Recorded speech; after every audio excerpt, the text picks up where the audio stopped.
नमस्कार साथियों, आप देख रहे हैं राजस्थान तक। मैं आपका साथी दिनेश बोहरा। आज मंत्री बनने के बाद में पहली बार बाड़मेर के विश्नोई पहुंचे। जबरदस्त तरीके से 2 दिनों से लगातार स्वागत हो रहा है, लेकिन के विश्नोई की मंत्री बनने की कहानी उतनी इंटरेस्टिंग है जो कि आपको मैं पहली बार बताऊंगा। सर, कल मैं एक भाषण सुन रहा था, बालोतरा के अंदर दे रहे थे, क्योंकि आपके परिवार में तो सब नौकरी में हैं, फिर आपने क्यों नौकरी नहीं चुनकर और ये पहले बिजनेसमैन बने और उसके बाद में राजनीति के अंदर आप लगातार सेवा कर रहे हैं। बड़ी इंटरेस्टिंग कहानी थी, थोड़ा उसके बारे में डिटेल से जरूर बताइए। देखिए दिनेश भाई, सबके अंदर अलग अलग इच्छा शक्ति, चेष्टा, जिसको अपन अंग्रेजी में कहते हैं फायर लेवल होता है। तो मेरे को शुरू से ऐसा लगा बचपन से, जबकि घर में व्यापार नहीं होने के बावजूद भी मेरे मन में ऐसा लगा कि मेरे को व्यापार के अंदर जाना है। तो उसकी कहानी तो आपने सुन ली। अब नहीं, थोड़ा कहानी बताइए। क्या पिताजी तो नौकरी करते थे, आप बता रहे थे कि 20-22 तारीख को जब सैलरी खत्म हो जाती थी और उसके बाद परिवार में भी बाकी लोग हैं, उसके बारे में थोड़ा लोग जानना चाहते हैं। देखिए दिनेश भाई, अभी छठा वेतन आयोग, ये तनख्वाहें, ये पैसा, एक कालखंड था तब तनख्वाहें बहुत कम होती थी, और ये अभी देखते देखते 2004-05 के बाद में ही अपने को सरकारी कर्मचारियों के पास पैसा देखने को मिला है। पहले काफ़ी कठिन तरीके से जीवन यापन करना पड़ता था, चाहे बहुत बड़े सरकारी अधिकारी हो। यदि आप ईमानदारी से काम कर रहे हो तो उसमें सफ़र काफ़ी जटिल होता था, और वो चीज़ ही मेरे को बचपन में सूट नहीं करी कि मेरे को इस दिशा में जाना है कि पढ़ लिख करके अफसर बनना है। क्योंकि ईमानदारी तो पिछली 2 पीढ़ी में थी, मैं अब तीसरी पीढ़ी हूँ। मेरे दादाजी भी समाज सेवा करते हुए आए थे, पिताजी ने नौकरी करते हुए भी समाज सेवा के कार्य अपने हाथ में उन्होंने लिए थे। ईमानदारी से अपनी 35 वर्ष की नौकरी उन्होंने करी। वही आज उनकी पैठ थी, उनकी एक इमेज लोगों के मन में थी, दिल में जगह थी, तभी लोग बाग उनको रिटायर होने के बाद में राजनीति में भी सेवा के लिए लेके आए।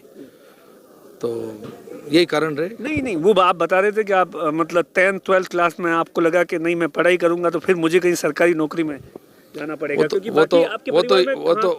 तो यदि अगर उस समय 12th कर ली होती तो इंजीनियरिंग के लिए भेज देते। तो इसीलिए मैंने उस समय बीच में 12th को किया नहीं, और बाद में व्यापार में आने के बाद में पढ़ाई को कंटिन्यू करके ग्रेजुएट हुआ। बड़ी जिम्मेदारी मिली है आप पर, मतलब जिस तरीके से आप लगातार, क्योंकि आप तो बीजेपी से लंबे समय से जुड़े हुए हैं, खास तौर से आप बाड़मेर जैसलमेर से हैं, लगातार 2 दिन से हैं, लोगों को बड़ी उम्मीदें हैं। देखिए, ये लोगों का प्यार है, संगठन के अंदर कार्य करते करते बहुत लंबे समय से 36 कौम के साथ में बूथ के कार्यकर्ताओं से जुड़ाव है। और सभी लोग क्योंकि बहुत लंबे समय से जुड़े हुए हैं, इसलिए जैसे ही पहली बार आना हुआ तो बहुत उत्साहित भी हैं, बहुत उनका स्नेह है, स्वागत में लगे हुए हैं, फूल माला बुके और सेल्फी, ये सब खूब अलग अलग जगह पर रास्ते में बोले हैं, अलग अलग संगठनों की बैठकों में बोले हैं, गाँव में बोले हैं, कस्बों में बोले हैं, मंदिरों में बोले, सब जगह वो लोग इस चीज़ का आनंद ले रहे हैं। अस्पताल में भी गए थे आप, वहाँ पर भी निरीक्षण किया, किस तरीके से क्या कुछ दिशा निर्देश दिए गए? देखिए, अभी तक क्योंकि बाड़मेर जिले में आया तो अस्पताल को देखना जरूरी था, क्योंकि आम आदमी के जीवन से जुड़ा हुआ विषय है। और अस्पताल के अंदर क्या सफाई है, किस तरीके से कर्मचारी वहाँ एक्टिव है या नहीं है, तो अचानक ही मैंने ये वहाँ जा कर के देखने का प्रयत्न किया, और जो मेरे को मोटा मोटी दिखा वो ठीक नज़र आया। तो फिर भी यदि कुछ सुधार की आवश्यकता होगी, अगर लोग बाग बताएंगे तो उसमें उस दिशा में भी विचार करेंगे। बात गोड़ा मालानी पर करें, लंबे समय से आप गोड़ा मालानी के लिए संघर्ष कर रहे हैं, बहुत सारे आपके वहाँ उस इलाके के लिए ख्वाब भी है, अब आप पर बड़ी जिम्मेदारी है उस ख्वाब को पूरा करने की। नहीं, बिल्कुल, वो तो चाहे वो घर नल से जोड़ने का सबसे बड़ी समस्या पानी, तो पानी वाला विषय, बिल्कुल तुरंत ही उस दिशा के अंदर काम किया जाएगा। और भी जो घोषणा पत्र के अंदर पार्टी के जुड़े हुए विषय हैं, चाहे वो बिजली की समस्याएं थी, शिक्षण व्यवस्था की थी, उन सभी विषय के ऊपर अभी, क्योंकि कुछ ही घंटे हुए हैं, सरकार के अंदर मंत्रिमंडल का गठन भी हुआ है और अब कार्य सुचारू रूप से चलेगा और घोषणा पत्र के अनुरूप ही, और विधानसभा सत्र भी आ रहा है तो उसी दिशा में काम करेंगे। आखिरी सवाल, मोदी जी के सपने के साकार करने के लिए लगातार गांव ढाणी के अंदर इस समय लाखों की तादाद में कैंप चल रहे हैं, किस तरीके का फीडबैक है, क्या कुछ? देखिए, उस कैंप में आपने देखा होगा विकसित भारत संकल्प यात्रा, तो उस नाम के अंदर ही सारा आपको उत्तर मिलता है। ये सपना है 2047 का विकसित भारत बनाने का, और जो कि साकार होने के राह पर है।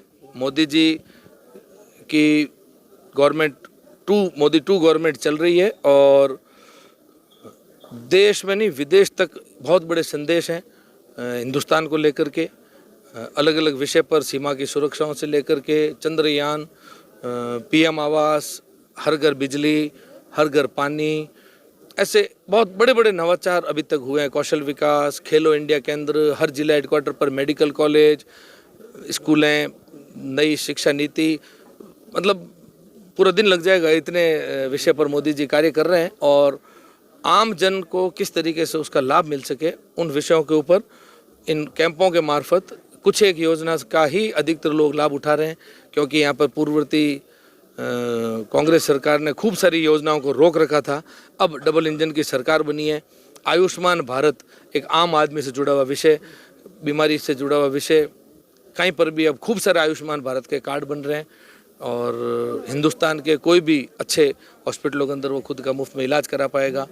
ये सारी बातें कैंप। 22 तारीख देश और दुनिया के लिए कितना बड़ा दिन है? देखिए दिनेश भाई, जिस दिन राम मंदिर का विषय शुरू हुआ, चाहे ईंट, घर घर से ईंट से लेकर के अभी राम जी के नाम पर जिस तरीके से लोगों ने अपनी सहयोग राशि भी दे करके अपना आस्था दिखाई, और अभी 22 तारीख को एक वो सपना साकार होने वाला है जो एक आम आदमी से घर घर में जुड़ा हुआ विषय, एक हिंदुस्तानी का जुड़ा हुआ विषय, एक भारतीय का जुड़ा हुआ विषय है। तो लोग बाग तो इंतज़ार कर रहे हैं कि कब कैसे हम वहाँ जा कर के, क्योंकि बहुत ज़्यादा संख्या में लोग आ रहे हैं, इसलिए धीरे धीरे सबको अगले 2-3 महीने तक दर्शन करने के लिए इंतज़ार भी करना पड़ेगा, लेकिन बहुत ही अति उत्साह है लोगों के अंदर। आप सुन रहे थे मंत्री के विश्नोई को, दिनेश बोहरा, बाड़मेर, राजस्थान तक।